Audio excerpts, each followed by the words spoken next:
This Thank is so you. exciting. Let's begin briefly with what brought each of you to your paths of transformation and healing. So you can say your name and what you think about it. We'll just open it up. Who wants to go first? I'll go first. I'll go Okay. first. Uh, Thank you, Cynthia, for that beautiful introduction. I am Jess Taker, and what brought me to the oneness is probably my family, right? Like my husband and I work together, and we've worked together for 17 years.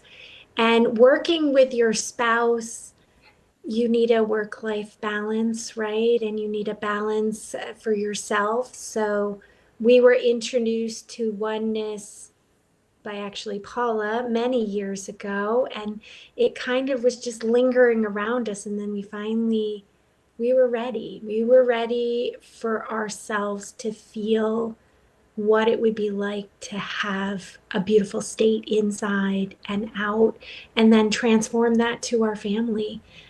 So we really, it waited for us, thank God.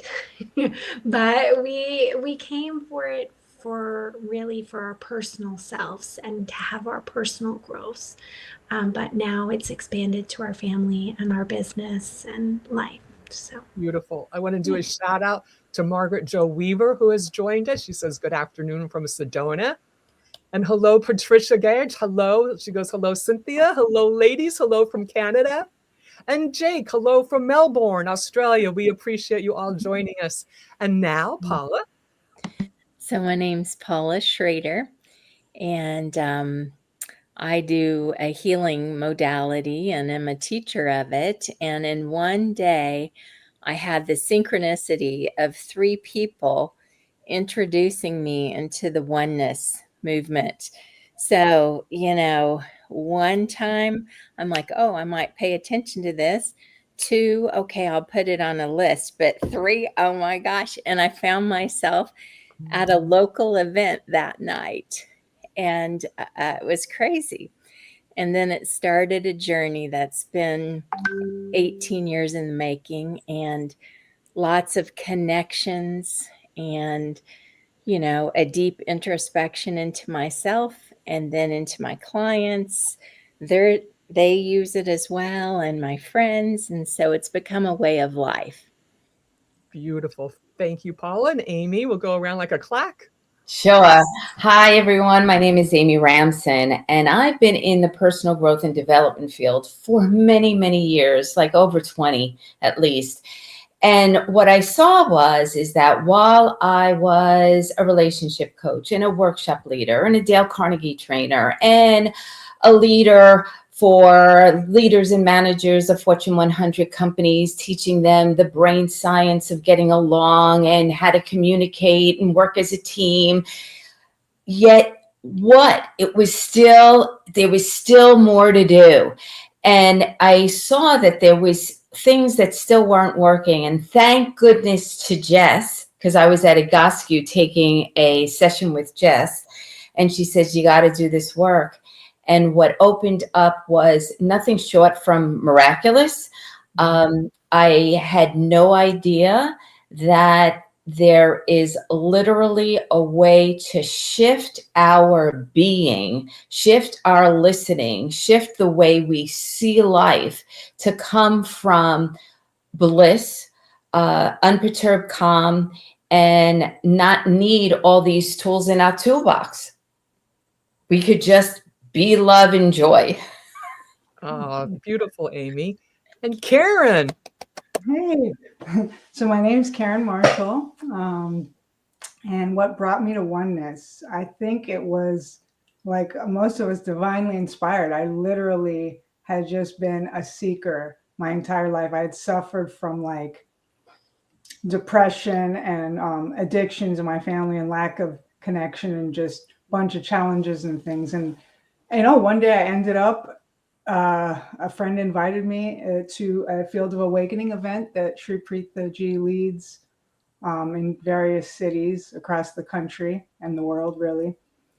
So there was one in Miami, and I went to it, or it was Palm Beach, actually, right? Palm Beach Gardens a couple of years ago, and I had a profound and revolutionary experience within my consciousness. I had a feeling of oneness and love with everybody, and it was sort of like a rediscovering or re-remembering of what and who we all are, right? And the reason I feel for this isolation and disconnection and suffering from anxiety and depression that a lot of us experience, and more so now. And so then obviously, it trickles out to our families and our friends and our circles and our everywhere we be, right? So, and the path is laid out so simply, and it's a journey. So whatever we're seeing from wherever we're at, it just keeps on expanding, and we're beautifully held through Shri Preeta Ji and Krishna Ji and each other. I mean, we were at the FOA, many of us here, and we're still together 3 years later, sharing it in, the teachings, the practices with each other, our friends, our families, and coworkers, and so on and so forth. So such a blessing. That's where I met you, Cynthia, and read your amazing book. So I'm just glad to be a part of this and share this beautiful gift. So powerful, Karen. Thank you. And Saleema, my darling. Hi, my name is Saleema, and I began my journey. I didn't realize it when I was 17, and I was in my teens, and I guess someone gave me energy, and it was someone who cared for my well-being. And I didn't realize it, but fast forward after many struggles, as we all have, and witnessing my mom go through depression when I was younger, and she suffered seasonally with that. So I noticed it coming up in my own life, as well, like Karen mentioned, and that was a time for me to get involved with some things. I tried a whole bunch of different modalities and coaching, and then afterwards, which really helped, and psychology, a psychologist, had a psychologist. And then after that, I was led to oneness. Someone met me at a barbecue and gave me energy again when I was 35, and I had children and young children, and my relationship wasn't going so well either. And so that was a time, no matter what we tried to do, it just didn't seem to work out. And then someone came up to me at the barbecue and said, a family friend, she said, do you realize that, thank you for telling me all your problems. I blamed it on my husband. And she said, do you realize that everything that you just told me, you're attracting your problems? And I was at that moment ready to hear that. And before that, I may not have been ready to hear that. It made total sense. And so now I'm here trying to be a better version of myself, help my children through. And incredibly, I met these wonderful people on this call, including you, Cynthia. And so I'm so grateful. Thank you for having us. Thank you so much. Enchanting, Saleema. We had a couple more people join here. Kirsten Esmond from Ontario. Thank you for joining. She says hello, everyone. And Grace Cavalieri, what a life-giving program. Thank you, my dear, dear Grace. And Kevin says hi. I'm going to play a 3-minute little video that Margaret Jo Weaver sent to me from the Oneness Global Summit, which is a virtual summit that everyone can join July 18th through the 20th. So this is just 3 minutes. We're not going away. Hold on, because these ladies have so much more wisdom to share. Eric, if you would please put that on, that would be awesome. Thank you so much.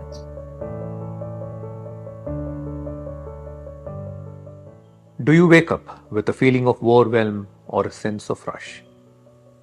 Are you troubled by bouts of negative apprehensions? That is anxiety. Join us at the free 3-day Oneness Global Virtual Summit July 18th to 20th. Save the dates. On day 1, which is the 18th of July, you will break off your stress patterns. You will understand and learn ways to free yourself from anxiety. Anxiety cripples your intelligence and makes you indecisive, makes you restless and worried. It steals your sleep and your peace of mind and keeps you trapped in unwanted limitation. No matter how long you have lived in anxiety, whether for 3 months or 30 years, we have a meditation technology that can help you break free of it. Join us to have this experience of freedom and calm.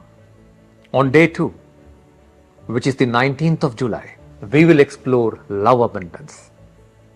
Do you feel love is difficult? You are not alone.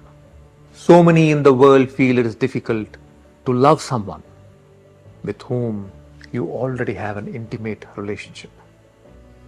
And there are many more who feel it is super difficult to find someone you can love all your life and someone who will love you all your life. But what if we told you that you can awaken to an extraordinary state of love and also draw into your love an absolutely fulfilling relationship? Join tens of thousands from across every nation of the world in a powerful wisdom and meditation process that will open your heart to a powerful experience of love that can draw the right person into your life or can begin a massive transformation in your current partner relationship. On day 3, which is the 20th of July, we go into wealth abundance. Is wealth creation a very pressured experience for you? Are you burdened by the stress of not making enough or feeling guilt that you are not able to provide enough for others or troubled by the financial mistakes you made? Or are you stuck in overthinking and pressure around wealth? If you thought wealth creation is only about hard work, strategy, and social connections, you are mistaken. There are powerful states of mind that can draw wealth and repel wealth. States that can cripple your intelligence or power you with intuition. On the 20th of July, Shri Preetaji and I will lead you into a powerful experience to unlock the flow of wealth abundance into your life. This day will be a powerful experience of insights, meditations, and oneness blessing or diksha. Let us together create a powerful field of abundance and oneness globally. No human being deserves to struggle. It is possible for everyone to live a beautiful life. Let us make it happen for everyone we care about. And his wife, Pritaje, is on the side. If you want to prepare for this, she has a book. They have a book, The 4 Sacred Secrets. And I got this when I was in Santa Barbara when I met Pritaje for the very first time. And it got signed to me, and it's one of my dearest treasures. I want to thank Margaret Joy Weaver for bringing us joy, having us all our backs all the time with all that she does to support us. And thank you so much for the video, because I think it added a lot so our audience knows more about the Oneness Movement. So ladies, how does the Oneness Movement influence the work each of you do? Go ahead, Jess. I know, are we going around the same way? I was like, I can Sure, why not? It worked really well. Okay. I'll mix it up later. Okay, so what I do for work is a therapeutic exercise technique, right? To realign the structure and allow the body to work better and more effective and release chronic pain. A lot of clients do come in with their own stuff, right? Their own things that are happening. And even on our side, we don't necessarily touch into it, but we know that there's an emotional side to their pain. There's an emotional side to how their body is holding itself. So when it's the right fit, we can discuss, oneness and how that can support them. But on a therapy side, I have to be that neutral person for someone and be able to sit there and look at their structure and support them and be empathetic, but not embody it into me as a person. So, what I noticed over years of doing this therapy is that sometimes we internalize it. I want to take it from you. I want to take your pain so badly, and I want to like bring it to my house and throw it in the garbage for you, and I can't, right?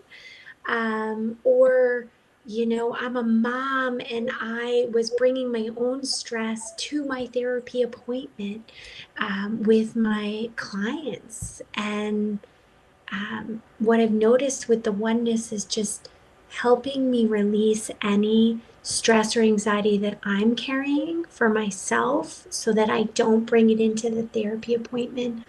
Also being an empathetic person and being to my clients, but not absorbing their pain, right? Just being able to be there with them and understand and hear them, because my state is unperturbed and I'm coming in that loving space.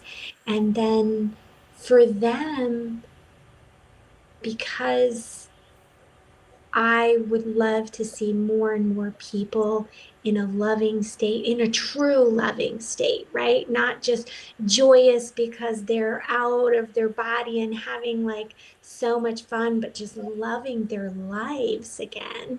That it's like, I can't not tell them about the oneness movement and like how it could impact them in so many other ways so that they can be joyous. So I hope I nailed that. I don't know, girls. Absolutely. Absolutely. You get a little wrapped up, but just generally for me, structurally, I have to be in a good space to help my clients. So this has made me able to be that good space and truly without lie, right? Like I can say I'm happy and smile, but inside if I'm not happy, that's, not coming across, but truly be happy when they say, "How are you?" I'm like, "Fabulous." And like inside I'm fabulous and I know it. So it's, yeah.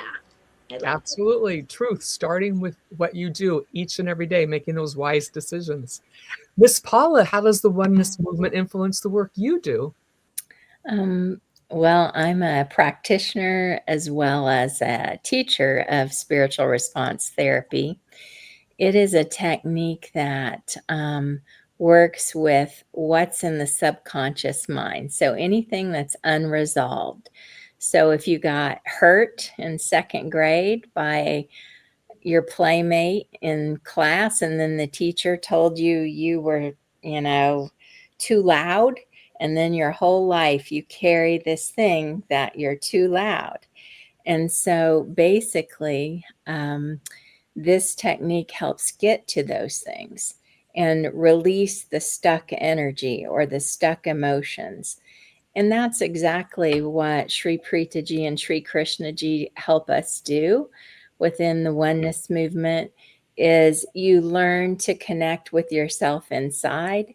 And so both the technique that I work with and the oneness processes have just been a huge gift to me, and then pretty much everybody that I introduce it to as well. And it's a beautiful marrying in a way of what we do for our work and the oneness movement, because there's a lot of little offshoots in the oneness path. You can decide which part of the path you're going to go down, which resonates with your heart and your life. And the amazing thing is it works in conjunction with these healing modalities and services that we all provide. It's a beautiful thing. It's a beautiful thing. Thank you, Paula. I'm going to do a shout out to our new visitors we have here of Grace. She says, I hope everyone can see this show and it's circulated broadly. So everyone, please share this out, share this out, share this out, because these women are magnificent and the oneness movement needs to be global. I want to say hi to Brian Boosie. Hi, everyone. Enjoying the show. And Mindy Pamper Johnson from Pasadena, California. Welcome. Thank you for joining the show. We appreciate you. I'm going to mix it up a little bit here. Amy. Yeah. So this changed everything about me. Everything about how I live my life, everything how I coach my clients. So I am a relationship coach, and I also do leadership training and development. And it, like I said before, it's like I used to teach tools, how to speak effectively, how to live inside of partnership. But this work of this oneness movement actually shifts everything. Instead of actually doing something, like I said before, it's like being, coming from a different point of view. And so what I used to do before oneness is that if I had a problem out there, somehow I brought it inside of me, internalized it, and thought that I would be effective that way in resolving this problem. That is not true. It's very smart to keep the problem outside and not internalize it. The second thing that I've noticed is that when we make decisions, most of the times, a lot of the times, at least the winning formula for me is to take my suffering, take my stress, take my anxiety, and pivot from there and create a new path for myself. And what I saw and discovered and learned inside of this oneness movement is anytime we act, behave, put something in progress from a suffering state, from anxiety, from sadness, from anger, will only create more of that. And literally, I have altered and shifted my life to come from a calm, unperturbed state, a beautiful state, and then choose from there what my next steps are. So when I'm working with clients, it's very important that in order to have a beautiful life, we need a beautiful state, we need beautiful intention, we need beautiful actions. And I walk my walk, I talk my talk, and mostly, Cynthia, I could swear, I could tell you all the curriculum that I have up the wazoo, all the certifications I have. I could go on and on and on. And I'm telling you, this oneness works magic. And Amy, you left a successful career in finance, personal growth coaching. So that was pretty courageous. What sparked that change? Honestly, lucky for me, although kind of scary at the time, I was a CPA, a financial analyst. I was investment banker on Wall Street, honestly, on Wall Street. And I saw that, people were unhappy. People weren't collaborating and cooperating as a unified team. And I said, what's going on here? How can, this is not where I belong. I want to make a difference in people's lives. And then I went back to school. I could have a master's in industrial organizational psychology. I could go on and on. I'm telling you, this is magic, oneness. So you emphasize living in a beautiful state, Amy. So how do we practically cultivate that daily? Beautiful, beautiful. Please, I urge everybody, sign up for this global summit. It's 3 days, 3 hours each day, and we will see the path on how to create a beautiful state. Shri Krishnaji and Preetaji will walk us through how to relieve stress, literally not come from stress, and give us the meditations and the tools to do that. How to foster and love, come from love in our relationships, and how to create wealth abundance in all areas, not just financially. So I'd get on this program, and then I'm sure we'll talk also about the breathing room app that people could sign up for, and many, many things that we could do. But what's one simple yet profound tool that you frequently offer to clients to strengthen their relationships, Amy? Yeah. So honestly, the key is, Cynthia, is that don't act, don't listen, don't do anything unless we have a beautiful state. And there is something called the serene mind practice. It takes 3 minutes, literally 3 minutes.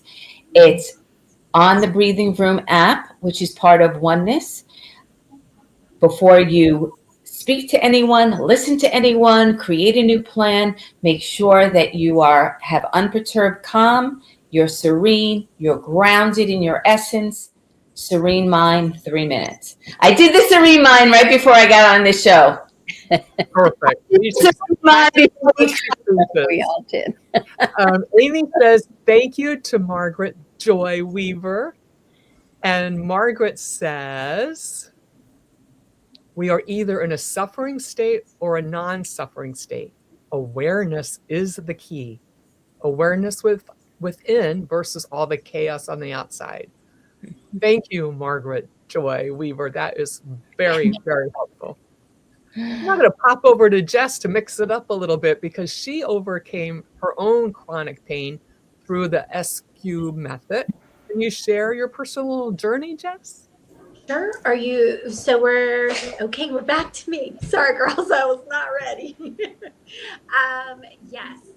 And actually, I did get some support with the same pains through the Oneness Movement, which is probably going to blow some minds. Personally, I have 3 children, so I gave birth naturally for all 3 of them. And when I was done with the last birth, I realized that I was having some pelvic floor issues. So long story short, with Egoscue, I was able to get my structure back into balance, but I was really still having some pains in my abdomen that was not being labeled or put into any place with traditional medicine. And when I was actually at a field of awakening, I sat with the thought of, why would I have this pain if there's no structural, misalignment? My pelvic floor is back active.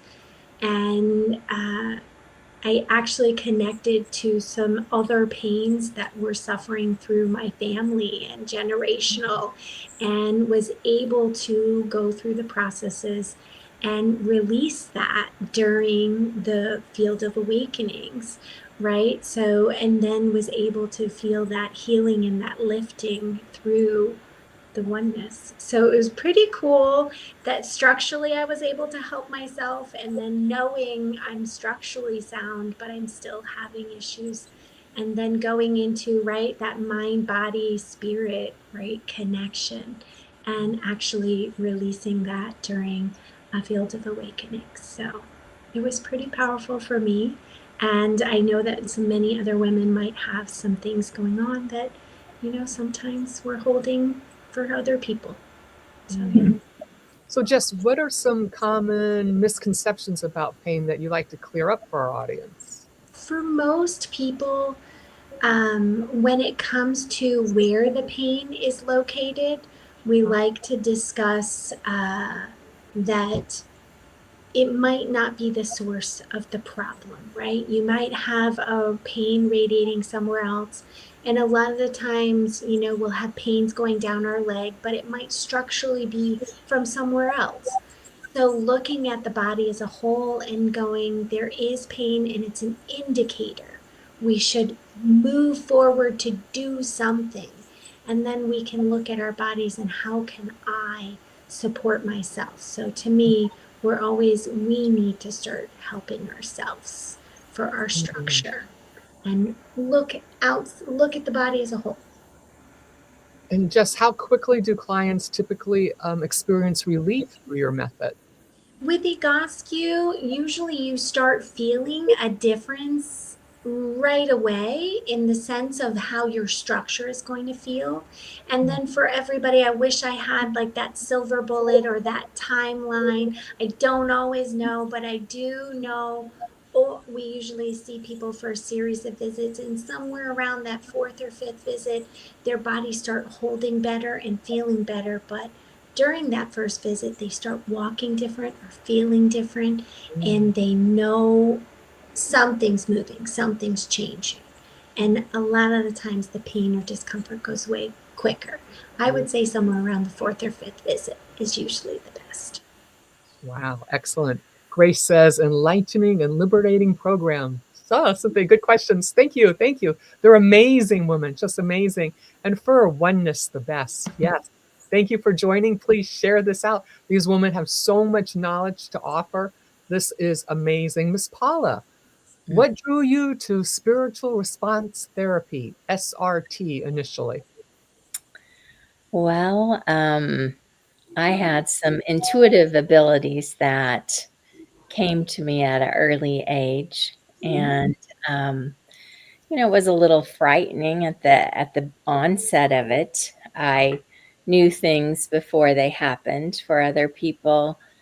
I literally could hear prayers of other people inside me, and I would talk to them afterwards. And so I went to I first went to traditional, like Purdue University. I was going to be a salesperson or marketing person my whole life.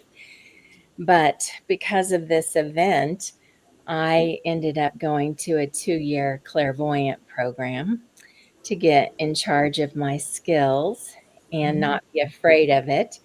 And at that point, I was introduced to spiritual response therapy.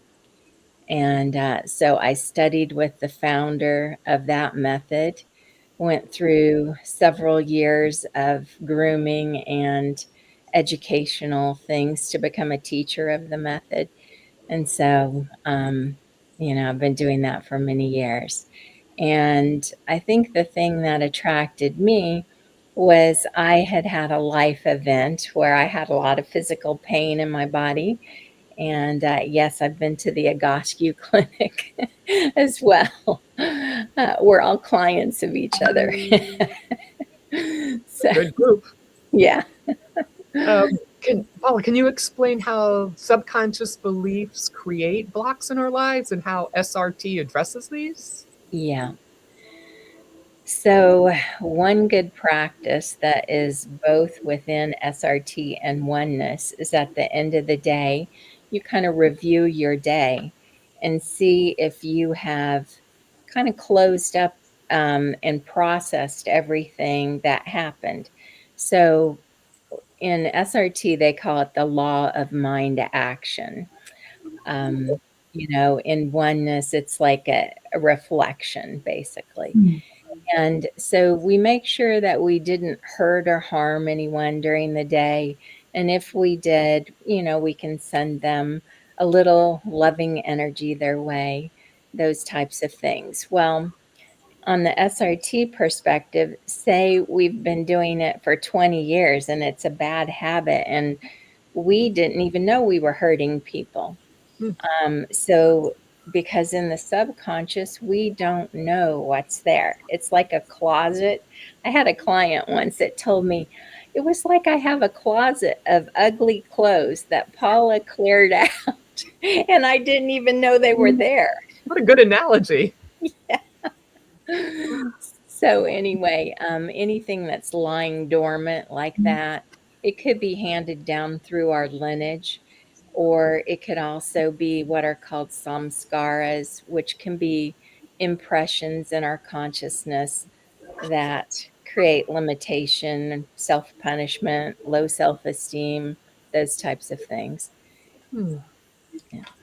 Can you share a powerful transformation you've witnessed through your work, Paula? Yeah. Yeah. Gosh, there's so many. Let me think of. Well, it's so hard because I don't want to divulge anybody's process that I've cleared from this group. they know, and it's hard for me to verbalize sometimes. But for example, one of our other friends that we all know and love, they were trying to conceive a child, and they were having difficulty. Well, there was things, obstacles from their lineage, and different energies that were non-supportive, that, you know, spirit and their high self let go of, because I could ask for that and hold the space open for them to let anything that was creating an obstacle or challenge go. And so they have now had 2 children. And I actually have 3 couples in that category, working with another one right now. There's other things like families that have relationships where maybe they haven't talked to someone for a very long period of time. And as they let go and see that we're all human, we all have unresolved energies, and get down to the essence of who they really are, they can relate to the other person from that heartfelt place, instead of all the unresolved hurts and wounds, because basically every human being has hurts and wounds. We're all common that way. Yes. Oh, very nice, Paula. And you know something I got when I was in LA with you at the Field of Awakening? I bought this little bag that I use on all my planes. You remember Yes. this bag from Yeah. my Pretty Jay's daughter? Yes. Yeah, Loca. I put my little name in there, and this is like the best travel bag because it zips up and you can hold all your baggage that you want and get rid of the stuff that you don't want. And it doesn't hold so much that you're carrying too much baggage around. Miss Karen. That's awesome. Yeah, I like it. I use it on every airplane ride. That's awesome. Karen, you've been on a spiritual journey for 30 years. What shifted profoundly at your Field of Awakening retreat? Shifted profoundly, like everyone said here, everything pretty much. I mean, like, you don't know what you don't know, right? Right. All I knew was, so just everything that I was hearing, like somebody else mentioned, it was the right time in the right space. And I was just sort of going through the motions, but I wasn't really enjoying living, right? It was like, so sort of like on repeat, like Groundhog Day almost, so everything they were saying, and it wasn't necessarily new information, okay? And that's the thing I think Amy was speaking to, if I remember correctly. Some of it's just that the way and whatever the magic and the ability to connect and create this awareness, like within ourselves, this remembrance, this experiences, we're so gently and lovingly held in this field that is created in this event that I experienced. I know I'm not alone. It just, for me, was like a feeling of peace and like relief, that thank goodness there are humans here who are working and helping other people realize our full potential, and that love is real. Like, whatever it is, it's not just a concept. It is like, it can't be defined with words and stuff like that. And so that's the experience I had. And so a lot of things were released, I think. And then, you get the enthusiasm, excitement. And then it's like we all talked about, like our daily journey, expanding, discovering more and more, clearing out the closets. And then, we're able to show up and with the awareness of the state, the acknowledging and being more vibrating and living from a beautiful state where we're experiencing life. I'm experiencing life with joy and connection. The people I interact with, or, you know, it's just a constant thing. A smile here on my way is just like a flow, a great flow to life. And where it's a two-way, a giving and receiving of energy, love, you know, connection, compassion, in whatever I'm doing. So like if I'm at work, you know, I'm able to create the space and listen to some of these parents who are in a lot of pain, you know, their children, they're going through some things, and we're kind of like the last house on the block, right? And so, you know, it's such a beautiful gift, and I'm so grateful to have found this community, these teachers, and all of us here and out there at this time and place. So thanks. Of course, Kirsten says beautiful. And I have to admit that I have known you now 3 or 4 years in the Diksha at 7:30 a.m. Eastern Standard Time. And I have seen you just illuminate every time. It's just like, it's like I can see the light on you sometimes. I'm just like, wow. So how has the Oneness Movement impacted your daily life and relationships, Karen? I mean, it hugely. Like I said, like my mom and I had, it's a lot more loving. Like there was a total disconnection. I think as a kid, I've yearned for that. I've always felt like something, and I know a lot of us, like, yes, we're doing what we're supposed to be doing, you know, i.e. providing all the things, right? So thankfully, you know, I started out having a roof over my head, food to eat, this and that. But, you know, there was a lot of, I guess, dysfunction and stuff. And it's not to blame, but it's people, we do the best we can from where we are. And so now I find myself, my dad passed suddenly about 10 years ago. And, you know, I'm here with my mother again. And it's a gift, you know, a blessing and a gift to be able to, in this time as she's, you know, getting older, and her husband of 40 years, you know, passed, I'm able to be here with her, and we're able to get that connection, and heal the stuff, you know, from her mother. And I see it all down the line, because her mother, my sister, my nephew, you know, her brother, my dad's side. So That's yeah. beautiful. Yeah. So what's the value of community, like your soul sync circle, in personal and spiritual growth as you continue this journey, Karen?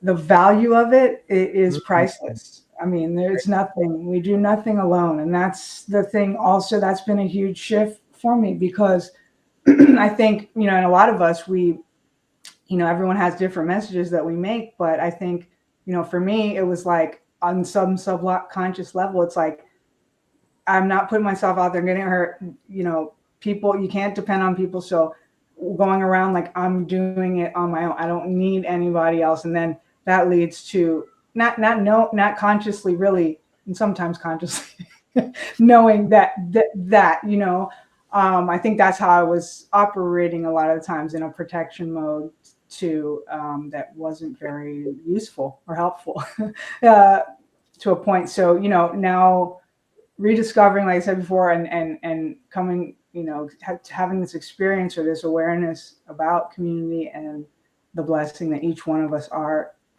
for each one of us in our lives. And we, you know, it's just, there's no words that can say that is it. It's all about community and connection. And we feel that through your heartfelt dikshas that you give us occasionally, 7:30 Eastern Standard Time in the morning. There is a link for that, ladies and gentlemen, if you want to join that. Saleema, as a mindful facilitator, how do you guide beginners to start a meditation practice? So there's a practice that we normally do, and you know what it is? You just sit still. It's very easy, but for some, it's very tough. Why? Because there are many thoughts that are coming in to our minds, and that is the most difficult part. But really, it's an ancient practice. It's called Vipassana, where we just sit still for 5 minutes or 10 minutes or half an hour, whatever faith you come from. Any of us can do this. So that is a practice that we do. And then after that, we might do like a question, like what were you grateful for today? Or just something very simple so that we can learn to appreciate the things that we have in our lives. Saleema, what is your approach to integrating mindfulness within homeschooling communities?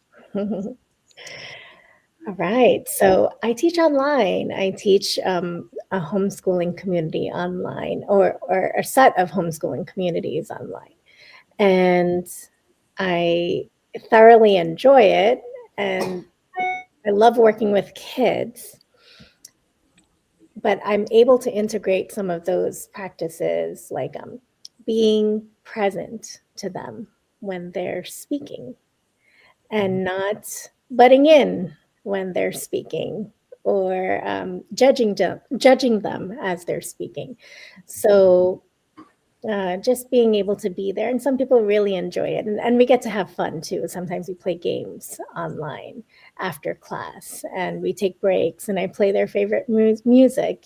I have my own children who homeschool as well, and I do the same things with them.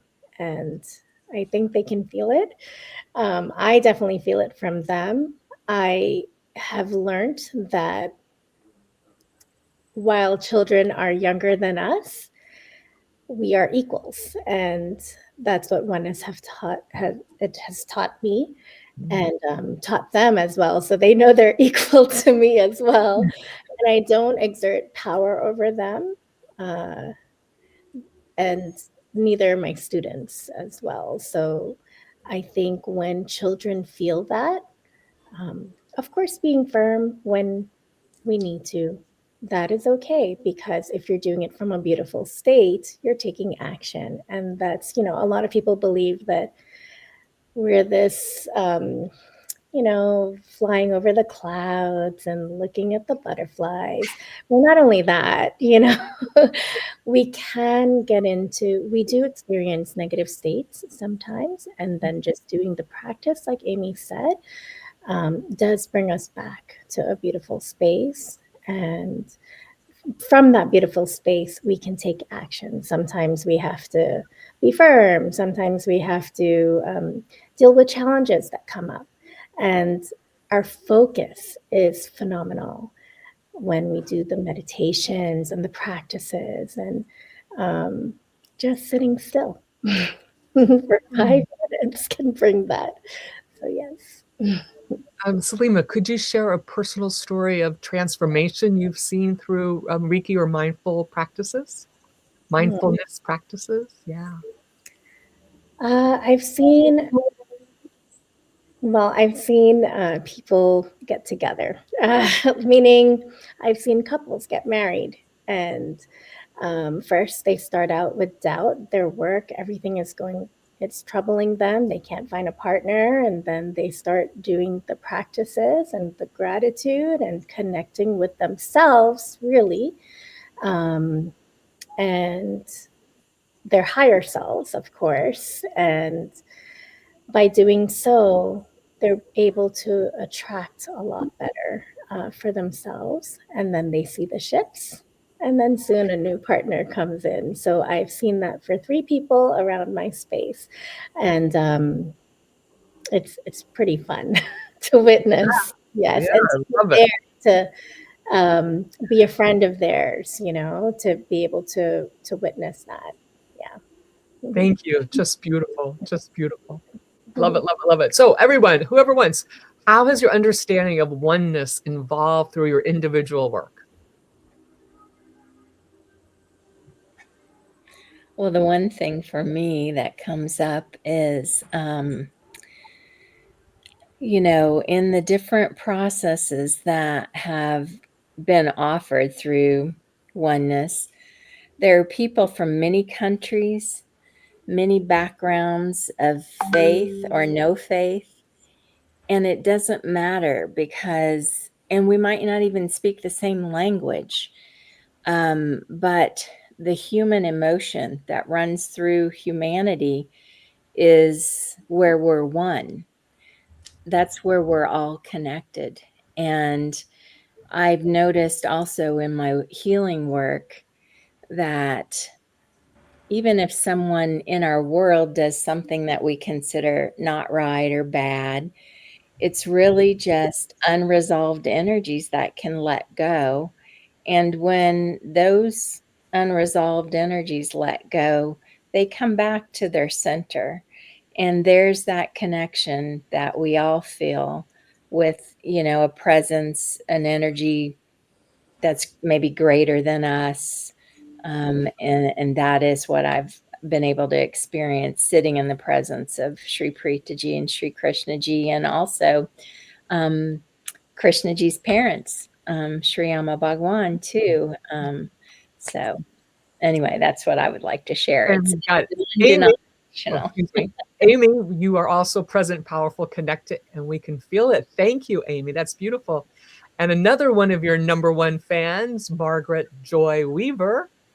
You are all so beautiful and contributing to our world in such powerful and beautiful ways. Thank you so much for being here. So what role does vulnerability play in your personal and professional journey? Anybody?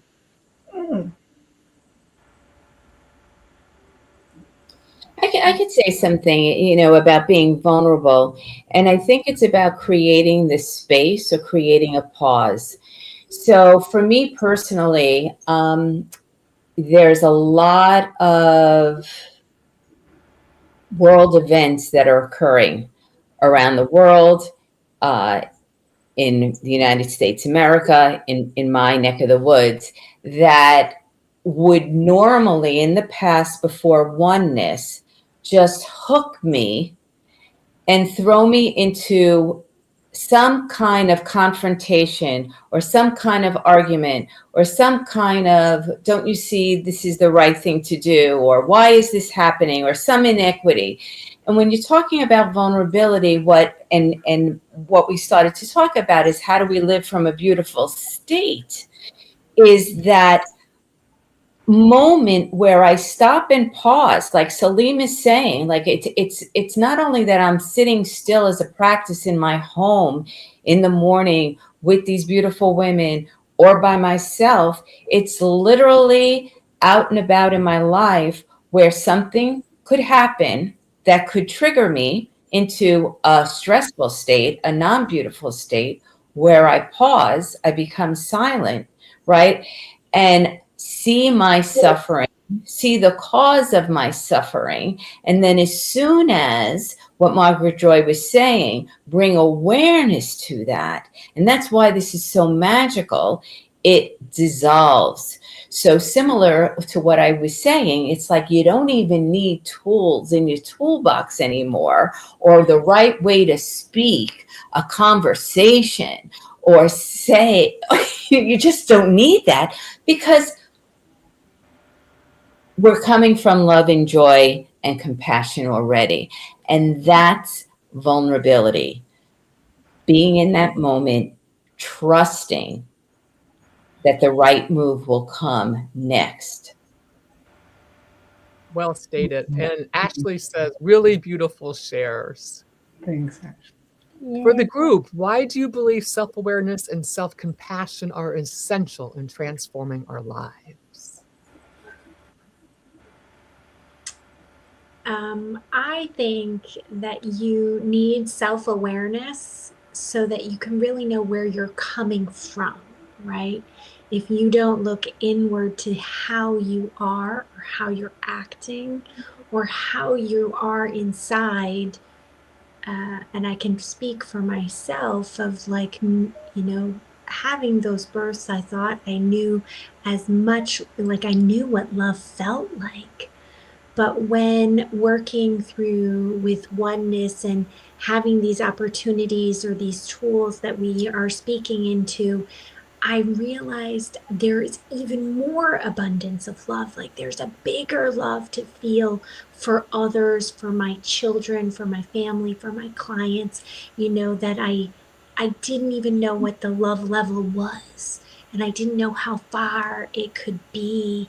And I wasn't aware of how much more love I could have and how much more compassionate I could be, or how much more impact my state could be on my children, my family, my friends, right? Like it was just, yeah, I didn't know until I looked in.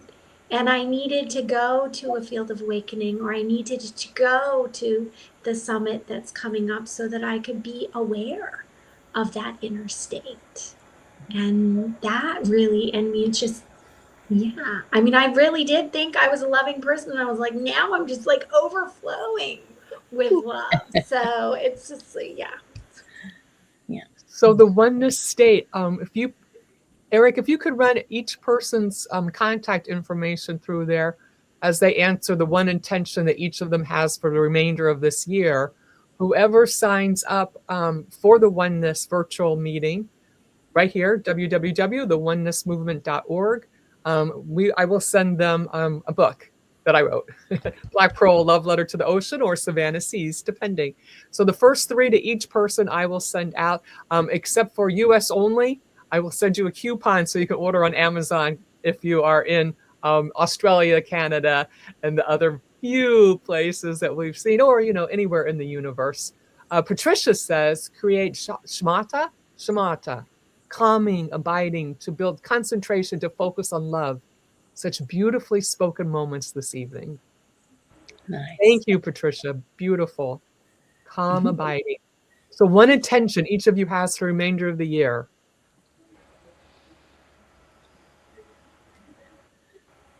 Well, my one intention from this call and other is to make sure that once people do go to the website, theonenessmovement.com, that they know the event we're speaking of in July is called the Oneness Global Summit.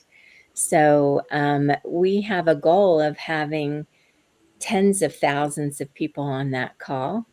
And we're not quite to 20,000, but it's growing even more and more.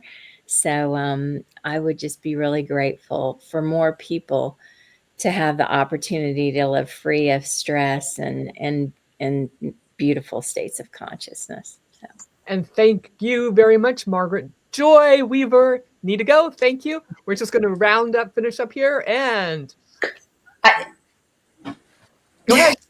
I just want to say what I always say: love, joy, peace, health, abundance. And here's Amy, RamsonCoaching.com. Perfect. Karen? Yep, just continue growing and impacting, nurturing the beautiful state and those around us, holding the light. Awesome. And Miss Saleema. Oh, yes. For me, it's growing more into my abilities. So actually owning them and recognizing them. And so I'm learning more about myself. Yay. I'm hoping to, oh, that's so cool, register. Yes, and I'm hoping to grow into those abilities more and more. Thank you. Perfect. So reach out to your people. Those who have already subscribed to the Cynthia Manion Show will get an email where all of their emails and their Instagrams or whatever they provided me will be provided to you, as long as with notes. Oh, here's Jess's. Jess, go. Excuse me. Oh, real fast. I am going to probably piggyback Paula, but I love the Oneness Movement. Really drew me in when they wanted to make 80,000, which might not be the number anymore, but 80,000 enlightened beings who actually live in enlightenment, not just access it and, go to that happy place and come back down, but live and impact our communities in our life. So to me, I always sit with that as something that I want for us as a humanity. And Eileen Norris, thank you for joining. Thank you. And Brian. And that was beautiful, ladies. Thank you so much for sharing. Namaste. Beautiful and clear shares. All of you are shining beings. Thank you. Thank you, Evelyn. Thank you all. We appreciate you. Share this out. Sign up for the onenessmovement.org. Reach out to the person that you related to most to win a book. We already have our first winner, Patricia Gage. Thank you. She is in Canada, but I'll send her a book anyway because I love her. I love you all. And she registered. Yay! And yay to all of you. Thank you so, so much. Jess for being on, Paula, Amy, Karen, Saleema. It was beautiful. I love you all. Thank you, Cynthia. So you all stay in the green room. We say goodbye to all of you. Thank you so much for being with us. See you next time on the Cynthia Manion Show every Wednesday at 7 p.m. Eastern Standard Time. Please sign up, register, and catch the YouTube channel and sign up and subscribe. And I can't wait to meet more exciting people and share your story. Thank you and good night. Thank you.